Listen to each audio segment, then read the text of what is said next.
아멘. 오늘 이 시간 여러분과 저를 선택하시고 하나님의 자녀 삼아주신 하나님의 은혜가 가득하기를 간절히 기도합니다. 아멘. 우리 서로 인사할까요? 하나님의 선택에 감사합시다. 하나님의 선택에 감사합시다. 감사합시다. 우리 다시 한번 여러분 가슴에 손을 얹고 저를 따라 했으면 좋겠어요. 하나님의 영으로 나에게 주시는 하나님의 말씀을 듣겠습니다. 아멘.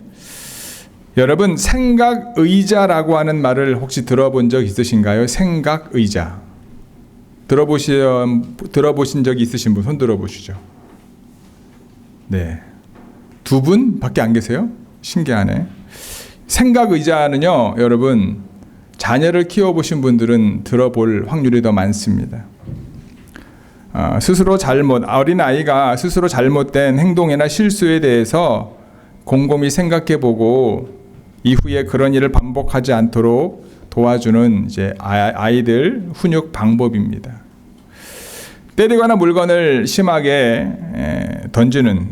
던지거나 심하게 때를 쓰는 공격적인 행동을 수정할 때 주로 많이 사용된다고 하고요. 생각의자에 앉혀놓으면 아이에게 잔소리하거나 매를 들지 않아도, 그리고 엄마의 마음을 좀 진정시키는 효과도 있다고 합니다. 그런데 문제는 뭐냐면 이 생각의자에 대한 좋은 생각과 그다음에 좋은 방법들이 있긴 하지만 실제적으로 생각의자를 가지고 효과를 본 분들은 또 의외로 많지가 않다고 합니다. 이런 얘기들을 해요. 부모님들이 3살 아이를 앉혔더니 자신이 뭘 하는지 몰라요. 생각의자에 앉아서 노래를 불러요. 혼자 생각하라고 했더니 무섭다고 말해요. 남매가 싸워서 앉혀놨더니 앉은 자리에 또 싸워요. 생각의자에 앉혀놓고 아이에 대해 더 끊임없이 화를 내는 자신의 모습을 발견해요. 라는 얘기들이 많이 나온다고 합니다. 제대로 앉혀야 성공하는 생각의자, 그렇죠? 생각의자에 앉히는 것이 목적이 아니죠. 아이가 스스로 그 의자에서 반성하는 시간을 갖고 엄마는 감정을 조절하고 아이와 대화를 하면서 그 모든 것들 가운데 서로에게 윈윈되는 것이 생각의자의 목적일 겁니다. 생후 36개월이 지나야지. 요즘은 근데 더 빨라진 것 같긴 해요. 요즘은 여기 저희 이제 김한중 목사님 손주를 봤는데 지금 1년이 한 몇 달밖에 안 되는데도 뭐 기어다닌다 그러고 서 있는다 그러고, 그러니까 요즘 애들은 저희 어렸을 때보다 너무나 다른 것 같긴 하지만 어쨌든 의사소통이 가능할 때에야 이 생각의자의 효과가 더 좋다고 합니다. 그리고 나이에 따라서 만 3세는 뭐 2, 3분, 4, 5세는 뭐 4, 5분, 뭐 6세 넘어가면 6분 정도의 자신의 혼자만의 시간을 갖게 하는 것이 효과적이다라고 말을 합니다. 그런데 여러분들이 알고 있는 것처럼 모든 문제에 무조건 생각의자에 앉혀놓으면 생각의자에 앉는 것이 습관이 되거나 일반이 돼가지고 전혀 행동을 교정하는 데 효과가 없다라는 얘기도 합니다. 그리고 이 생각의자에 앉히기 전에 아이와 대화를 해야 되고 그 이후에 어떤 생각을 했는지에 대한 어떤 부모의 감정이 아니라 사실에 근거한 삶의 어떤 방향이라든가 행동의 교정이 필요한 대화가 필요하다라고 말합니다. 여러분, 이 생각의자는요, 어린아이의 훈육에만 필요할까요? 생각의자의 목적을 생각해 본다면 저는 모든 연령층의 사람들에게 필요하다고 생각합니다. 당연히 의자에 앉아서 생각하는 것만을 의미하지는 않습니다.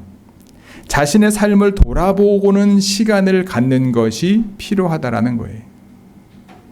특별히 하나님의 자녀로서 우리 모두는 자주 이런 시간을 가져야 됩니다. 내가 하나님의 자녀로 잘 살고 있는지를 점검하는 시간을 가져야 됩니다. 저는 이것을 골방의 시간이라고 말하고 싶고, 이 골방의 시간을 꼭 가지라고 여러분들에게 권면하고 싶습니다. 골방의 시간은 하나님과 여러분만의 시간을 갖는 것입니다. 하나님께만 집중하는 시간입니다. 이 시간을 통해서 여러분들의 삶을 돌아볼 수 있고, 이 시간을 통해서 여러분들의 죄를 깨달을 수 있고, 이 시간을 통해서 하나님의 뜻을 깨달을 수도 있고, 이 시간을 통해서 하나님과 더 가까워질 수 있습니다. 골방의 시간과 이 시간을 위한 장소를 확보하여서 하나님과 동행하며 그분과 더욱 친밀한 삶을 사는 저와 여러분 모두가 되기를 주님의 이름으로 축복하고 기도합니다. 오늘 본문 사무엘하 23장은요, 이는 다윗의 마지막 말이다 라고 하는 구절로 시작합니다. 하지만 다윗의 유언은 아닙니다. 다윗의 유언은요, 열왕기상 2장에 나와 있습니다.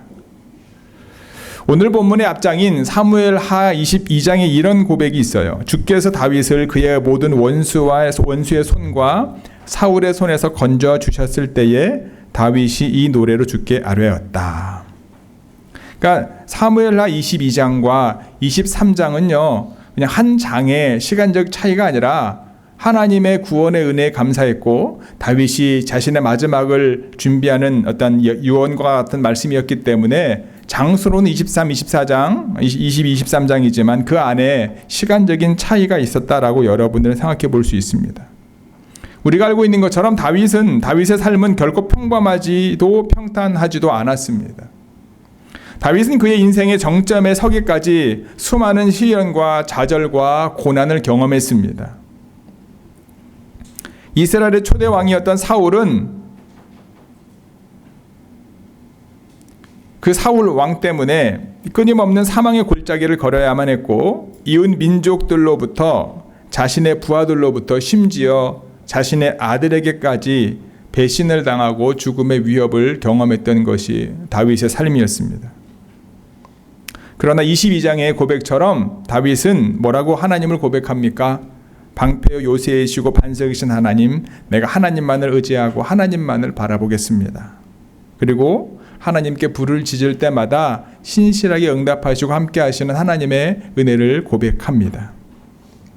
인생의 쓴맛, 정말로 단맛, 쓴맛, 산전수전 다 겪어본 다윗의 인생을 돌아보면서 하나님 앞에 고백했던 내용, 특별히 오늘 주신 말씀을 묵상하면서 여러분과 저에게 주시는 하나님의 음성을 듣는 시간 되기를 주님의 이름으로 간절히 소망합니다.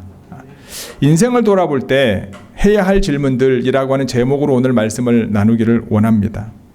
좀 더 이제 우리가 이해하기 편하게 말하면 나의 생각 의자에서 내 스스로에게 던져야 될 질문들, 골방에서 내가 하나님 앞에 기도하기 전에 스스로에게 던져야 될 질문들 3가지만 함께 나누어 보고자 합니다.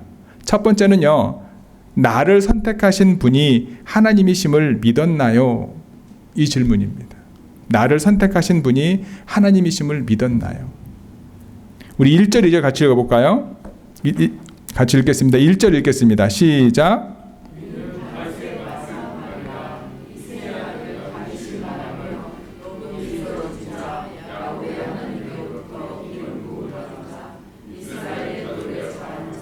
말하노라. 아멘. 다윗은 마지막 말의 주체가 자신이겠죠. 그런데 자신이 주체인 이 자신을 어떻게 표현을 합니까? 이새의 아들 다윗이라고 표현을 합니다. 다윗은 지금 자신의 상황이 이스라엘의 왕입니다. 주변 모든 나라들이 부러워할 만한 모든 지역 나라들에게부터 조공을 받는 정말로 성군이자 그 다음에 위대한 다윗 왕이죠. 하지만 그는 사람들 앞에 마지막 자신의 말을 남기면서 뭐라고 고백하냐면 이새의 아들이다 라고 이야기합니다. 여러분, 이새는 어떤 사람입니까? 권력가입니까? 제사장입니까? 유대인입니까? 제사장입니까? 아니면은 영향력 있는 사람이었습니까? 아니었죠. 시골의 농부요, 시골의 목동이었습니다. 시골의 한 아버지, 그 아버지의 아들로 자신을 표현하는 겁니다. 그를 선택한 것, 정말 작은 시골의 아들 중에서도 막내 아들인 자신을 선택하신 분이 누구다? 하나님이심을 분명하게 드러내는 것이다 라는 거예요. 하나님의 역사를, 하나님의 뜻을 이루어가는 사람은요, 어찌 보면 우리가 볼 때 저 사람만 하다, 그래 저 정도면 괜찮지라고 하는 사람이 아니라 정말 일반적인 평범한 사람을 하나님은 선택하시고 그들을 통해서 하나님의 뜻을 이루심을 잊지 않는 저와 여러분 모두가 되기를 주님의 이름으로 축복합니다. 다윗이 소년 시절에 기름 부음을 받았지 않습니까? 바로 왕이 되지 않아요. 20여 년 동안 여러 가지 어려운 일들을 경험하게 됩니다. 골리앗을 이긴 이후에 갑자기 어린 나이에 이스라엘의 군대 장관이 되었음에도 불구하고 그는 사울의 견제와 수많은 이들의 모함 가운데 도망 다닐 수밖에 없습니다. 어찌 보면 가장 파란만장한 20대를 하나님과 동행하면서 자신에게 주어진 사명을 감당해야 될 나이에 오히려 자신을 인정하고 자신을 지원하고 자신과 함께 하나님의 나라를 이루어가야 될 사람들로부터 비난을 받고 살해 협박을 받고 도망 다녔던 삶을 살았던 것이 바로 다윗입니다.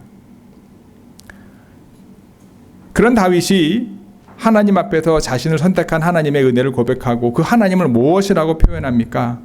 야곱의 하나님이라고 표현을 합니다. 수많은 시간 자신에게 주어진 젊은 시절의 그 시간들이 허송세월을 보내는 것이 아니라 그 모든 삶 가운데 역사하셨던 하나님을 자신의 삶을 돌아보면서 고백하는데 야곱의 하나님이라고 고백을 하는 거예요. 우리가 알고 있는 것처럼 유대인들이 뭐라고 하나님을 고백합니까? 아브라함의 하나님, 이삭의 하나님, 야곱의 하나님이라고 고백하지 않습니까? 근데 다윗은 오늘 본문에서 야곱의 하나님만을 이야기합니다. 여러분, 아브라함과 이삭과 야곱 중에 누가 제일 못됐을까요?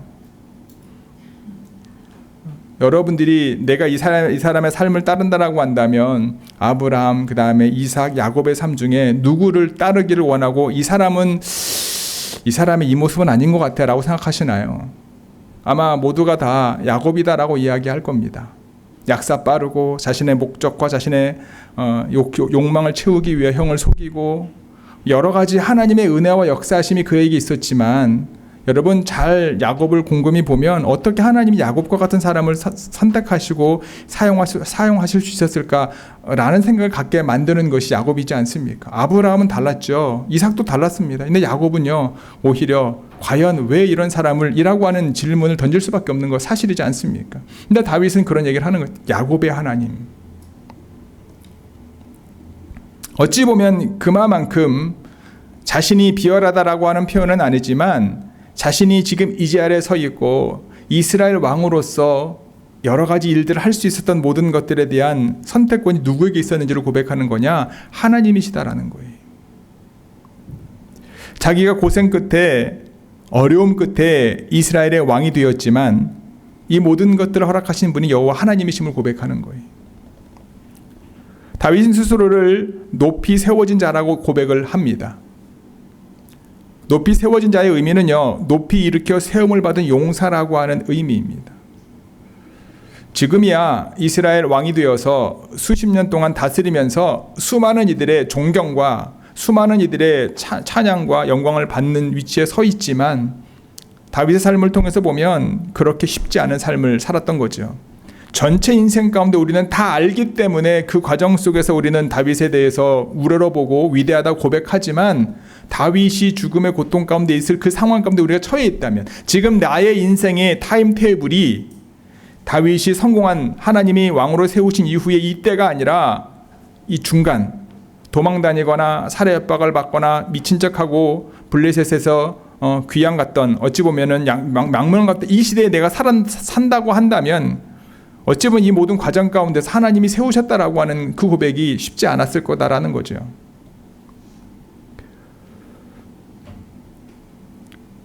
뿐만 아니라 저와 여러분들 삶 가운데 하나님의 은혜를 고백할 때마다 내가 힘들고 어려운 일이 있을 때 하나님의 은혜를 경험하면 나의 모든 문제 해결자이신 주님 감사합니다. 내가 정말 힘들고 어려울 때 모든 힘이 소진되었을 때 기도함으로 내가 힘을 얻게 되면 나에게 생명 주신 주님 감사합니다. 이런 고백으로 하나님을 찬양하기도 하고 하나님을 고백하기도 하지 않습니까? 다윗은 자신의 삶의 순간순간마다 그의 삶의 고백이 시편으로 보여졌고 단순히 그냥 하나님만 부른 것이 아니라 반석이신 하나님, 요새이신 하나님, 만군의 여호와 하나님, 자신의 삶의 곳곳에서 경험하는 순간순간마다 매 순간마다 하나님 앞에 드려지는 노래로 자신의 모든 것들을 내어놓았다. 그런 고백이 오늘 다윗의 고백인 거죠.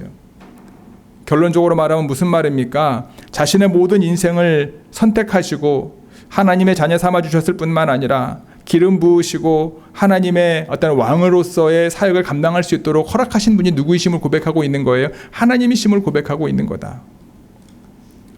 저와 여러분들의 삶의 주인이 누구입니까?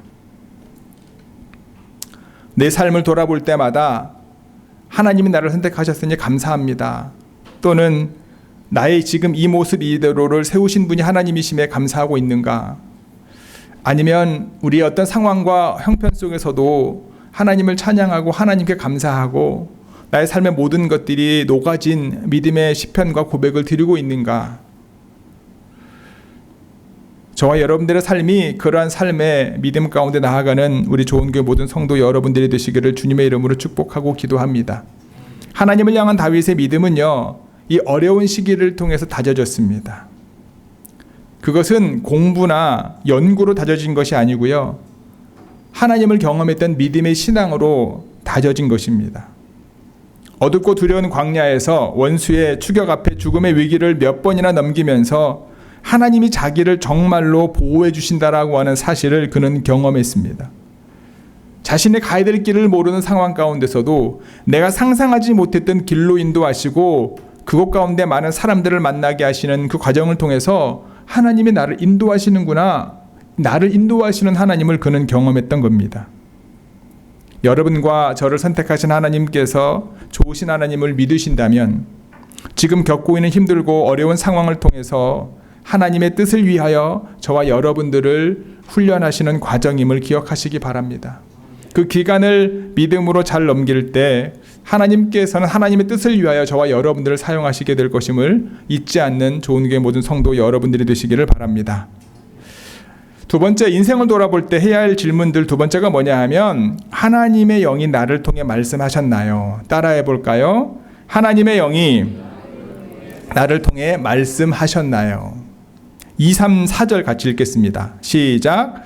여호와의 영이 나를 통하여 말씀하시며 그의 말씀이 내 혀에 있도다. 이스라엘의 하나님의 말씀하시며 이스라엘의 반석이 내게 이르시기를 사람을 공의로 다스리는 자, 하나님을 경외함으로 다스리는 자여, 그는 돋는 해의 아침빛 같고 구름 없는 아침 같고 비 내린 후에 광선으로 땅에서 um이 돋는 새풀 같으니라 하시도다. 아멘. 계속해서 다윗은 이스라엘의 하나님께서 자신을 어떻게 평가해 주는가에 대한 고백을 합니다. 하나님께서 다윗을 뭐라고 이야기합니까? 사람을 공의로 다스리는 자다. 하나님을 경외하며 다스리는 자다. 하나님을 경외하면서 다스렸다라고 하는 것은 하나님을 두려워하면서 자신의 뜻과 자신의 욕심대로가 아니라 하나님의 뜻대로 자신에게 주어진 권한과 권위를 사용했다라는 거죠. 이처럼 하나님을 경외하며 사는 다윗을 향해 하나님께서는 뭐라고 이야기합니까? 돋는 해의 아침빛 같고 구름 없는 아침 같고 비 내리는 후에 광선으로 땅으로 um이 돋는 새풀 같다라고 여기셨습니다. 어두움을 물리치는 아침 햇살, 그리고 햇살을 비추는 아침에 구름 한 점 없는 하늘, 이 모든 것을 통해서 그는 하나님을 경험했고 그 모든 것들을 가능하게 한 것이 뭐라고 고백합니까? 하나님의 영이 나를 통해 말씀하실 수 있기 때문이었다. 사무엘상 13장 14절 같이 읽어보겠습니다. 시작. 지금은 왕의 나라가 길지 못할 것이라 여호와께서 왕에게 명령하신 바를 왕이 지키지 아니하였으므로 여호와께서 그의 마음에 맞는 사람을 구하여 여호와께서 그를 그의 백성의 지도자로 삼으셨느니라 하고, 사도행전 13장 21절 22절입니다. 그 후에 그들이 왕을 구하거늘 하나님이 베냐민 지파 사람 기스의 아들 사울을 40년간 주셨다가 패하시고 다윗을 왕으로 세우시고 증언하여 이르시되 내가 이새의 아들 다윗을 만나니 내 마음에 맞는 사람이라 내 뜻을 다 이루리라 하시더니. 아멘. 사무엘상 16장 13절입니다. 시작. 사무엘이 기름 물불병을 가져다가 그의 형제 중에서 그에게 부었더니 이날 이후로 다윗이 하나님의 영에게 크게 감동되니라. 사무엘이 떠나서 라마로 가니라. 아멘. 하나님의 마음에 합한 다윗, 그리고 그 다윗을 선택하셔서 기름 부으셔서 사울 이다음에 왕으로 세우신 하나님. 아까도 말씀을 드렸던 것처럼 다윗이 왕으로서 아니면은 이스라엘을 다스리는 지도자로서 그가 교육을 받은 것도 아닙니다. 정말로 평범한 목동으로서 자신에게 주어진 목동으로서 역할을 감당했던 한 시골 마을의 이새의 막내 아들이 다윗이었습니다. 하지만 하나님께서 다윗을 선택하신 이유는 단 한 가지였다라고 사무엘상과 사도행전은 이야기합니다. 뭐라고 이야기합니까? 하나님의 마음이 합한 자다. 우리가 사무엘상을 읽다 보면 하나님이 사무엘을 보내셔서 기름 부은 사람을 선택할 때에 이새의 아들들을 볼 때에 사무엘도 보면 왕 제목감이 있지 않습니까? 그리고 왕으로서 역할을 감당할 지도자로서의 느낌이 있지 않습니까? 사무엘은 이새의 아들들을 보았던 거지 않습니까? 근데 하나님이 뭐라고 말씀하십니까? 나는 외모를 보지 않고 중심을 본다라는 거죠. 그 중심이 무엇일까? 우리는 사울을 통해서 다윗을 통해서 비교하면서 알 수 있는 거예요. 비록 사울을 하나님이 이스라엘 왕으로 세웠지만 그의 외모라든가 그의 영향력은요 위대했습니다. 초반에는 위대했지 않습니까? 하지만 그 마음에 하나님의 마음이 없었지 않습니까? 문제가 생기자 하나님보다는 자신의 욕망과 욕심을 채웠다. 하나님은 그를 버리시고 다윗을 세우신 이유는 소년이었고 시골의 목동이었지만 그 마음의 중심이 하나님을 향해 있는 것을 아셨다라는 거죠. 그리고 기름 부으실 때에 하나님의 영이, 하나님의 신이 크게 감동되었다. 우리가 이 땅에 살아가며 어떠한 마음을 가지고 어떠한 자세로 살아가야 되는가라는 거예요. 하나님 앞에서는 우리가 죄인입니다. 하지만 세상 가운데서는 우리는요 하나님의 자녀입니다. 하나님 앞에서는 우리가 하나님의 은혜가 필요한 존재이고요, 하나님의 영의 충만함을 가지고 살아가야 될 존재이지 않습니까? 하나님의 영에 충만하면 세상 가운데는 어떤 삶을 살아야 됩니까? 왕 같은 제사장으로 살아야 되는 거죠. 믿음을 가지고 살아가야 되는 거죠. 다윗이 인생을 살았던 방식이 무엇입니까? 하나님의 말씀이 자기 혀에 있다는 고백을 갖고 살았던 거예요. 그 고백이 교만이 아니라 하나님 앞에서는 하나씩 겸손하게 되어지고요, 세상 가운데서는 담대할 수 있는 거죠. 하나님의 말씀이 그가 사는 방식이었다라는 거예요. 자신의 능력을 의지했던 것이 아니라 하나님의 말씀의 능력을 의지했다라는 거예요. 모든 결정은 하나님이 원하시는 결정 가운데 나아갔기 때문에 그 눈에 보이는 세상의 두려움과 어렵게 하는 많은 문제들과 상황들이 그를 어렵게 하는 것이 아니라 하나님의 뜻 가운데 자신의 모든 것을 내어놓았다라고 하는 겁니다. 요즘 많이 쓰는 단어가 리더십에 대한 얘기를 많이 하지 않습니까? 교회에서도 목회자를 찾을 때 담임 목사님이 은퇴하거나 이제 담임 목사님을 새로 찾을 때 가장 중요한 자질 중에 하나 중에 리더십을 보는 경우가 많다고 합니다. 그런데 어떤 목사님이 그런 얘기를 하시더라고요. 사실 교회에서는 담임 목사가 리더십이 있어서는 안 된다. 이게 무슨 말입니까? 담임 목사뿐만 아니라 모든 목회자나 당회원들, 장로님들, 직분자들이 사람이 리더십이 자꾸 드러내서는 안 된다. 이 목사님이 이런 얘기를 하는 거예요. 리더십이 없어야 된다는 말이 아니고요, 사람이 이끌고 가는 교회가 되어서는 안 된다라는 거에 포커스가 있는 거죠. 하나님의 말씀이 이끌고 가야지, 성령이 이끌고 가야지 사람이 원하는 대로 이끌고 가서는 안 된다라는 얘기를 하고자 하는 거예요. 이것이 과연 하나님이 원하시는 방향인가 하고 그 방향대로 교회가 가야지, 이것은 담임 목사님이 원하는 방향인가 또는 장로님들, 권사님들, 직분자들이 원하는 방향인가, 이걸 갖고 살아가면 안 되는 거죠. 근데 참 쉽지 않죠, 여러분. 쉽지 않습니다. 특히 목회자는 더 쉽지 않습니다. 하나님이 원하시는 방향보다 교인들이 원하는 방향을 따라가게 되는 경우가 많기 때문에 그래요. 속장이나 가정도 마찬가지지 않을까. 내가 속장으로서 또는 가정의 가장으로서 하나님이 원하시는 하나님이 원하시는 믿음의 가정, 그것에 포커스를 맞추어야 되는데 자꾸 어디에 맞추게 됩니까? 사람에게 맞추는 경우가 많지 않습니까? 하나님을 경외하는 것이 교회의 리더십이 되어야 되고요, 하나님을 경외하는 것이 교회 안에 맡은 직분자들이 가지고 있어야 할 가장 중요한 것임을 잊지 않는 저와 여러분 모두가 되기를 간절히 소망합니다. 내 마음은 이거지만 하나님이 원하시는 게 저거다. 그러면 이것보다 저걸 선택해야죠. 내 의견을 이야기할 때도 내 의견은 이거지만 하나님이 원하시는 게 무엇일까? 그 얘기를 할 수 있어야 되는 거죠. 이것이 다윗의 리더십입니다. 다윗은 백성을 마구 억압하거나 탄압하지도 않았고요. 혼자 통솔하려 애쓰지도 않았습니다. 큰일 있을 때마다 그는 하나님 앞에서 기도했습니다. 망명 갈 때도 그랬고요. 다시 유다지파로 돌아올 때도 그렇고요. 유다지파로 돌아와서 유다지파의 왕이 되고 난 다음에 7년 반 동안도 그의 힘과 권력으로 다른 사람들이 많았기 때문에 다른 지파들을 통일할 수 있었음에도 불구하고 기다리죠. 사울이랑 요나단이 죽었을 때도 그 소식을 전해온 사람들에 대해서 칭찬하기보다는 오히려 그를 벌을 줍니다. 오히려 그들을 위해서 울지요. 다윗의 삶을 보면은요, 참 한심스러울 수도 있습니다. 어떻게 저렇게 바보처럼 사나. 사울을 죽일 수 있는 여러 번의 기회를 포기하고 하나님께 내어 맡기는 다윗의 모습. 자신이 왕으로 있을 때조차도 아들이 반란을 일으켰으면 당연히 처단할 수 있는 권력과 힘이 있었음에도 불구하고 다윗궁을 비워주는 다윗의 모습. 여러분들이 볼 때 어리석지 않습니까? 왜 그렇게 바보처럼 사나? 똑똑하고 지혜롭게 살면 더 좋을 텐데.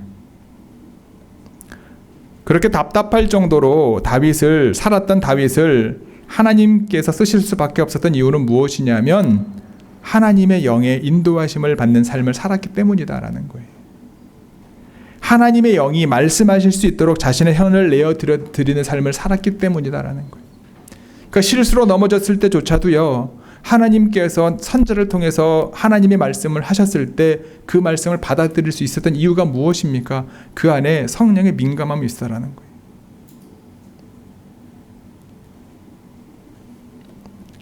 하나님의 영이 충만하여 하나님을 경외하는 것이 백성을 이끄는 다윗의 리더십이었던 것처럼 저와 여러분들의 삶의 자리에 아마 크든 작든 아마 영향력을 끼치고 받는 자리에 우리는 있습니다. 근데 우리 안에 하나님의 영이 충만하여서 여러분, 하나님이 우리를 망하기를 원하지 않고요. 하나님은 우리가 실패하기를 원하지 않습니다. 우리가 착각하고 있는 게 있어요. 하나님의 뜻대로 살면 세상에서 망한다라고 생각을 하는 경우가 많아요. 손해보는 거 맞고요. 때로는 여러 가지 어려운 일을 겪는 거 맞지만 여러분 절대 망하지 않습니다. 하나님의 말씀에 순종한다고 해서. 이것이 사단의 유혹이거든요. 어리석어 보여도 실패한 것처럼 보이지만 하나님의 말씀을 끝까지 붙잡고 순종하면 최후 승리는 저와 여러분들께 있음을 잊지 않는 좋은 교회 모든 성도 여러분들이 되시기를 주님의 이름으로 간절히 축복하고 기도합니다. 하나님의 영이 인도하는 삶을 살아왔고 살고 있는가? 나는 정말 하나님을 경외하는 삶을 살아왔고 살고 있는가? 하나님께서 여러분들을 통해 돋는 해의 아침의 빛처럼, 하나님께서 여러분들의 가정을 통해 구름 없는 하늘처럼, 하나님께서 우리 좋은 교회를 통해서 비 내린 후에 광선으로 이 땅에 um이 돋는 새풀처럼 자신의 영으로, 하나님의 영으로 저와 여러분들의 삶 가운데 충만하기를 간절히 소망합니다. 그리고 저와 여러분들을 통해서 세상에 하나님이 누구신지를 드러낼 수 있는 거룩한 통로가 되기를 주님의 이름으로 축복합니다. 성령이 이끄는 삶을 살 수 있도록, 성령이 여러분들의 입술을 주관하시도록 늘 깨어있는 저와 여러분 모두가 되기를 간절히 소망합니다. 세 번째, 인생을 돌아볼 때 해야 할 질문들, 각자의 생각 의자 앞에서 골방에서 스스로에게 던져야 될 질문들이 무엇이죠? 같이 읽어볼까요? 시작. 하나님께서 나와 더불어 세우신 언약을 믿었나요? 5, 6, 7절 같이 읽겠습니다. 시작. 내 집이 하나님 앞에 이같지 아니하냐? 하나님이 나와 더불어 영원한 언약을 세우사 만사에 구비하시고 견고하게 하셨으니 나의 모든 구원과 나의 모든 소원을 어찌 이루지 아니하시리야. 그러나 사악한 자는 내버려질 가시나무 같으니 이는 손으로 잡을 수 없음이로다. 그것들을 만지는 자는 철과 창자루를 가져야 하리니 그것들이 당장이 불살리리로다 하니라. 아멘. 하나님께서는 항상 이스라엘 백성들과 가까이 하기를 원하셨습니다. 하나님은 항상 하나님의 백성인 저와 여러분들과 가까이 하기를 원하십니다. 이스라엘 백성들이 애굽에서 지냈던 430년, 이어서 다윗은 더 놀라운 고백을 하죠. 자신은 그저 하나님을 경외하는 삶을 살았을 뿐인데 하나님께서는 다윗이라는 한 사람과 언약을 맺어주시는 것이 아니라 다윗 집안 전체에 대해서 영원한 언약을 세우셨다라고 분명하게 말씀하셨습니다. 우리가 알고 있는 것처럼 여러분, 바울이 감옥에서 지진이 있었을 때 감옥 문이 열리고 메인 것이 풀렸음에 죄인들은 도망했을 거라 착각하고 그들을 지키던 간수가 자살하려고 했지 않습니까? 그랬던 간수에게 바울이 그렇게 하지 말라라고 말하자 그 간수가 이런 얘기하지 않습니까? 내가 어떻게 해야 구원을 받겠습니까? 라고 하자 바울이 뭐라고 이야기하죠? 주 예수를 믿으라. 그리하면 너와 내 집이 구원을 받으리라. 하나님께서 요구하시는 것은 여러분, 하나님을 믿는 겁니다. 하나님의 사람에 대한 기준은 단 한 가지입니다. 하나님을 믿는 사람이냐 그렇지 않냐라는 거예요. 하나님을 믿는 사람과 하나님은 영원한 언약을 세우십니다. 하나님을 믿지 않는 사람에게는요, 오늘 본문에 나와 있는 것처럼 사악한 자요 사람을 찌르는 가시나무 같은 존재다라고 분명히 말씀하시고 불에 태워져 버릴 것이다 말씀하십니다. 하나님께서는 하나님을 믿고 의지하면 믿는 한 사람뿐만 아니라 그 집안 모두를 하나님께서 책임져 주시겠다라고 말씀하십니다. 당연히 집안 모두가 자동적으로 구원받는 것은 아니죠. 열왕기상 1, 2장에 보면 다윗이 솔로몬에게 유언과 같은 말을 하면서도 세 가지를 얘기하지 않습니까? 하나님의 말씀을 지켜라. 그러면 너의 모든 삶이 형통할 거야. 그리고 두 번째는 뭐죠? 하나님을 사랑해라. 그러면 너의 왕위가 대대에 이어질 것이다. 조건인 거예요. 하나님을 사랑하면, 하나님의 말씀에 순종하면. 구원의 은혜가 나로 인하여 내 가정이 나로 인하여 내가 알고 있는 이들에게 주어지지만, 더 가까이 오지만, 구원받고 영원한 언약의 주인공이 되는 것은 하나님이 그들과 맺어야 된다라고 하는 거죠. 하나님에 대한 믿음의 시작은 바로 나 자신을 아는 것에서 비롯합니다. 우리가 알고 있는 것처럼 하나님 앞에서 그 누구도 의로운 자가 없습니다. 다윗은 그걸 알았던 존재입니다. 하나님과 인격적인 만남은 바로 죄인된 자신의 모습을 바라볼 때에 이루어집니다. 그러나 이렇게 시작된 믿음의 여정은요, 다윗의 삶처럼 결코 평탄하지만은 않습니다. 고비도 많고요, 어려움도 많고요, 고난도 많고요.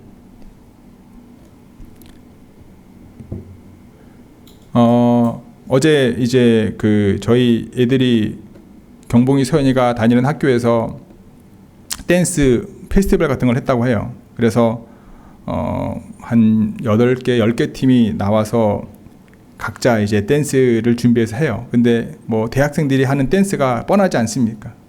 근데 저희 애들이 이제 하고 있는 댄스 팀이 아가페라고 하는 댄스 팀인데, 그 중에서 이제 경봉이가 나름대로 이제 영어 찬양을 믹스해가지고 댄스를 만들어서 이제 쉽게 하면 출품을 한 거죠. 그래서 그 팀 안에서 그걸 같이 하자 그래서 이제 한 8분짜리, 그 팀은 8분짜리 5곡을 하는데 그 중에 4번째 곡으로 해서 같이 발표하는 것을 화면으로 봤습니다. 생각해봤어요, 제가. 한 1시간 반, 2시간 정도 되는 그 퍼포먼스 하는 팀 안에서 한 3분, 4분인데 그 4분 안에 이제 경봉이 팀이 창작했는데 그 교회에 다니는 애들끼리 창작한 게 들어간 거거든요. 아가페가 교회 다니는 애들이 모여 있는 그 댄스 팀은 아닙니다. 이름은 아가페지만 그 중에서 반은 교회 다니고 반은 교회를 안 다녀요. 근데 그 복음성가 찬양의 가사를 가지고 댄스에 접목시켜서 그걸 이제 하는 거를 제가 봤는데 되게 파워풀하더라고요. 잠깐 무슨 생각을 했냐면 한 2시간 되는 10몇 개의 댄스들이 참여하는데 다 이제 본인의 어떤 감정과 본능과 전통적인 부분들, 중국, 뭐 필리핀 다 하는데 찬양에 거기에 이제 그 팀의 메인 댄서가 여자인데 빨간색 옷을 입고 나와서 하는데 이제 여러 가지 이렇게 메타포가 있는 거예요. 그 안에 하나님이 어떻게 역사하시는지를 잠깐 이제만 느낄 수 있었습니다. 제가 왜 잠깐 이 얘기를 들으냐면 여러분, 우리가 전도나 또한 구원의 역사나 하나님의 능력이 분명한 것은 하나님으로부터 오는 거잖아요. 자꾸 나로 시작된다고 생각할 때가 많단 말이에요. 그리고 나의 연약함을 보게 되고 나의 부족함을 보게 되고 나의 현실을 보게 되는 경우가 많단 말이죠. 그러다 보니까 담대함이 사라지는 거예요. 믿음이 사라지는 거예요. 골리앗 앞에 섰던 사울이나 이스라엘 백성들처럼 세상이 너무 거대한 거예요. 너무 위대한 거예요. 나와 함께 하시는 하나님을 잊어버린 채 하나님의 능력이 내 안에 있고 그의 복음의 능력이 내 안에 있으면 내가 두려울 게 없는데 왜 나는 이렇게 두려움에 절절 떨며 살고 있나라고 하는 것을 경험하게 돼요.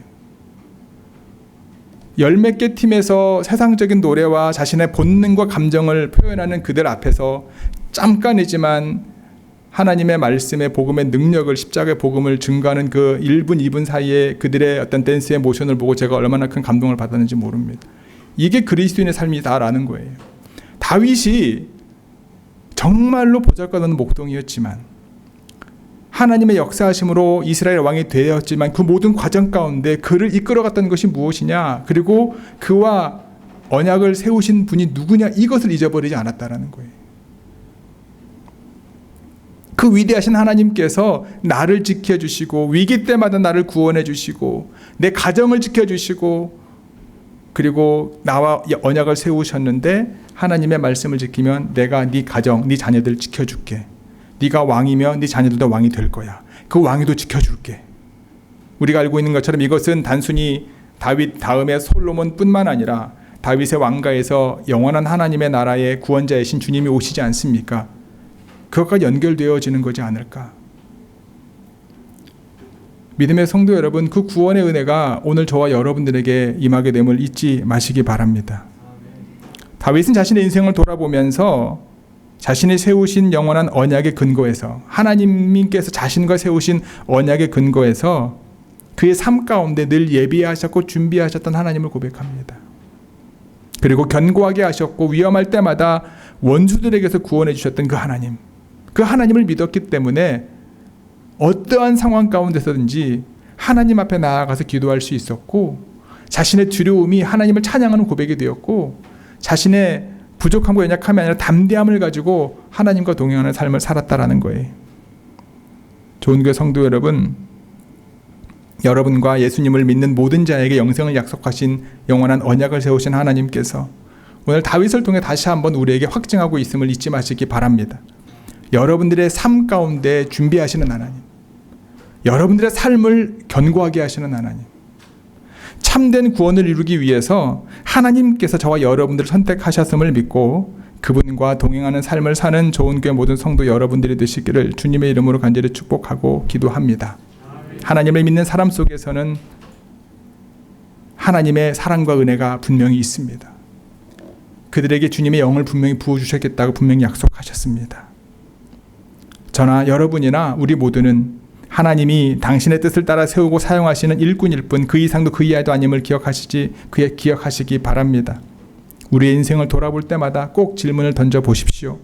나를 선택하신 분이 하나님이심을 내가 믿고 있는가? 하나님의 영이 나를 통해 말씀하고 있는가? 아니면 하나님이 나와 더불어 세우신 언약을 내가 믿고 그 언약 가운데 내가 살고 있는가?